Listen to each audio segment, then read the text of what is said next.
Sa nagapanguna nga balita, Bagyo Wilma, nagbag-o sang direksyon. Ginalauman magalandfall kag magadalasang mabaskog nga pagulan sa Panay Island. Si Julius Vilacol, nakatutok. Sa Domingo ginalauman nga magalabay sa Panay Island ang Tropical Depression Wilma.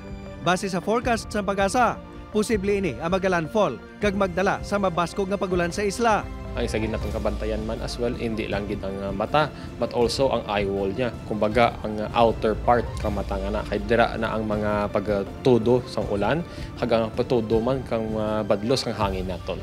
Sa karon yara na sa tropical cyclone wind signal number 1 ang Iloilo City. Pila ka lugar sa probinsya sang Iloilo kag Capiz kag probinsya sang Guimaras. Yara naman sa red alert status ang Regional Disaster Risk Reduction and Management Operations Center. Ang probinsya sang Iloilo nga ginalantaw labyan gid sang bagyo, nagapanghanda naman. Handom sang probinsya ang zero casualty.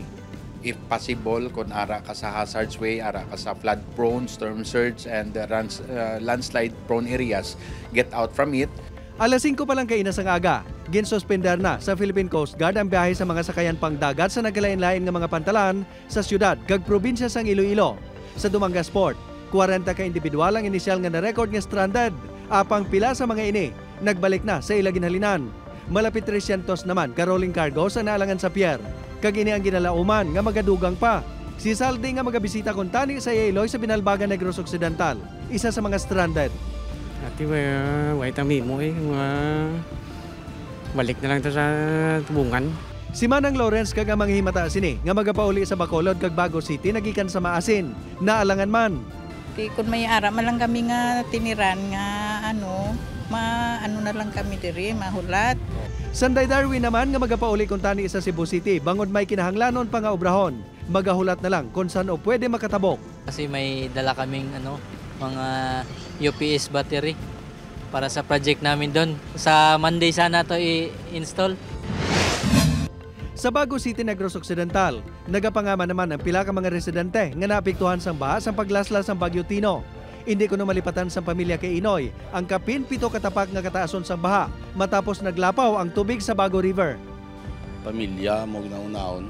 Grabe, yung tubig, sulod tublas na to sa dalan. Hindi kita madula, kasi sunod-sunod ng bagyo. Ang iban nga residente, apektado man ang palangabuhian tubtub subong. Wala, may karga-karga lang anay ma'am. Kakarga lang may silakyan para maka-income makalpagkaon man eh. Hindi kami kakuha subong balas. Gani ginasigurado na nila nga makapangaman sila sa posible epekto sa malain nga tiyempo sa weekend. Samtang 27 ka LGU ang nagsuspend sang face-to-face classes subong adlaw, subong man ang Bacolod City.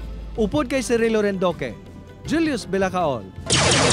1. Western Visayas.